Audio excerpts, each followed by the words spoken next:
নমস্কার বন্ধুরা, ডলির রন্ধনশালা সবাইকে স্বাগত। আর আজকে তোমাদের সাথে আমি একটা সিদ্ধ করা আলু আর অল্প একটু চিড়ে দিয়ে একটা টিফিন রেসিপি শেয়ার করব।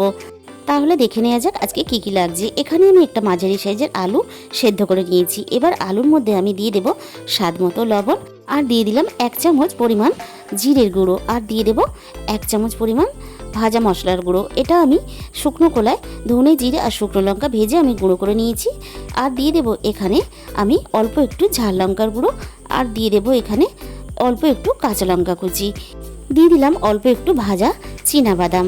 এরপর আমি এখানে দিয়ে দেব 1 চামচ পরিমাণ কর্নফ্লাওয়ার, আর সবশেষে আমি এখানে দিয়ে দেব অল্প একটু ধনেপাতা কুচি। এবার আমি খুব ভালোভাবে সব কিছু হাত দিয়ে মেখে নেব। তোমরা এখানে কর্নফ্লাওয়ারের পরিবর্তে ময়দাও ব্যবহার করতে পারো বা চালের গুঁড়ো ব্যবহার করতে পারো। আমার খুব সুন্দরভাবে মাখা হয়ে গেছে। এরপরে আমি এখানে আরও 1 চামচ কর্নফ্লাওয়ারের প্রয়োজন হয়েছে, তাই আমি আরও 1 চামচ দিয়ে খুব ভালোভাবে হাত দিয়ে এইভাবে মেখে নিলাম। এখানে আমার আলুর পুরটা খুব সুন্দর করে মাখানো রেডি হয়ে গেছে। আমি হাতের মধ্যে অল্প একটু তেল নিয়ে এইভাবে লাগিয়ে নিয়ে অল্প একটু আমি আলুর পুর এইভাবে নিয়ে গোল গোল করে প্রথমে এইভাবে আমি চ্যাপটা করে নেব। আমি একইভাবে সবকটা কিন্তু খুব সুন্দর করে রেডি করে নিয়েছি। আমার সবকটা এখানে খুব ভালোভাবে রেডি হয়ে গেছে। এবারে আমি এখানে একটা বাটি নিয়ে নিয়েছি, আর বাটির মধ্যে দিয়ে দিলাম 1 চামচ পরিমাণ কর্নফ্লাওয়ার। তোমরা কর্নফ্লাওয়ার না থাকলে তাহলে কিন্তু ময়দা দিয়ে বানাবে, কিন্তু চালের গুঁড়োটা এখানে ব্যবহার করবে না। আর দিয়ে দিলাম স্বাদ মতো লবণ আর অল্প একটু জল। এবারে আমি খুব সুন্দর করে একটা ব্যাটার বানিয়ে নিলাম। আলুর পুরটা আমি এখানে ব্যাটারের মধ্যে এইভাবে একটু ডুবিয়ে কোট করে নেব। আর এখানে দেখো পরিমাণ কাঁচা চিড়ে নিয়েছি। এবার চিড়ের মধ্যে আমি ওই আলুর পুরটা এইভাবে দিয়ে আমি এখানেও আবারও হালকাভাবে এইভাবে চিড়ের সাথে কোট করে নেব।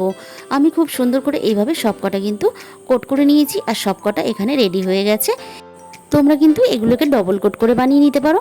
এদিকে দেখো আমি একটা ফ্রাইং প্যানের মধ্যে অল্প একটু তেল গরম করতে আগে থেকে বসিয়ে দিয়েছিলাম। এবারে সবগুলো এইভাবে একটা একটা করে তেলের মধ্যে আমি ছেড়ে দেব। আমি সবগুলোই প্রায় একটা একটা করে এইভাবে ছেড়ে দিলাম। এখানে আমি 2 থেকে 3 মিনিট একটা সাইড খুব ভালোভাবে হতে দেব। এরপর আমি একটা সাইড খুব ভালোভাবে হয়ে যাওয়ার পরে একটা একটা করে এইভাবে আমি উল্টে দেব। এখানে আমি সবকটাই একইভাবে এভাবে একটু করে উল্টে দিয়ে চেপে চেপে দিলাম। সবগুলোরই এখানে একটা সাইড খুব ভালোভাবে হয়ে গেছে। আমি এইভাবে দেখো দুটো সাইড খুব সুন্দর করে ভেজে নিয়েছি লাল লাল করে। বন্ধুরা, এটা বানাতেও যেমন সোজা আর খেতেও কিন্তু খুবই সুন্দর হয়। তোমরা একবার এইভাবে চায়ের সাথে বানিয়ে খেয়ে দেখো, দারুণ লাগে। আমি দেখো সবগুলো এখানে ভাজা হয়ে গেছে, একটা একটা করে তুলে নিলাম। তাহলে আজকের রেসিপিটা তোমাদের কেমন লাগলো অবশ্যই কমেন্টের মাধ্যমে জানাবে। আর আমার চ্যানেলে যে সমস্ত নতুন বন্ধুরা এসেছো তাদের কাছে আমার অনুরোধ রইল, আমার বানানো রেসিপিটা যদি তোমাদের ভালো লেগে থাকে অবশ্যই আমার চ্যানেলটাকে সাবস্ক্রাইব করে পাশে থাকার জন্য অনুরোধ রইল। তাহলে আজকে এই পর্যন্ত।